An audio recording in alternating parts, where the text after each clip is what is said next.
pollinators. Mow May has risen in popularity all across the Northland, really across the country. It's where homeowners avoid cutting their grass in the month of May to help pollinators. But as Northern News Now's Cara Kopp reports, there's new evidence the movement's not really having an impact.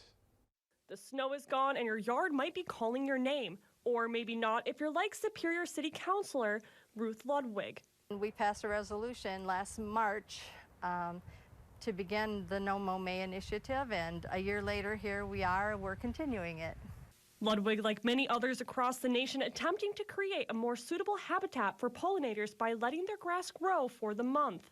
When we plant plants, of course, now we're more conscious about the native plants and how that affects the native pollinators. The popularity of Mow May took off in 2020 when a University of Wisconsin study backed up the trend with data. Now the university has retracted that study, saying Mow May should be a no-go.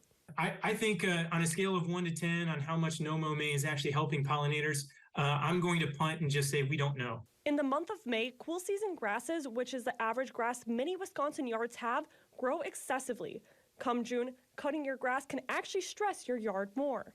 From a turf health standpoint, you're effectively removing a large portion of that plant's growth.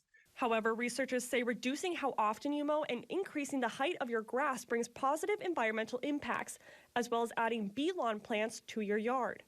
White clover, self-heal, thyme, and ground plum are all great plants for that can tolerate that mowing. No matter if you choose to participate in Mow May this year, think about what we're doing before we cut the lawn or cut down a tree. How it's affecting the environment as a whole. In Superior, Cara Kopp, Northern News Now.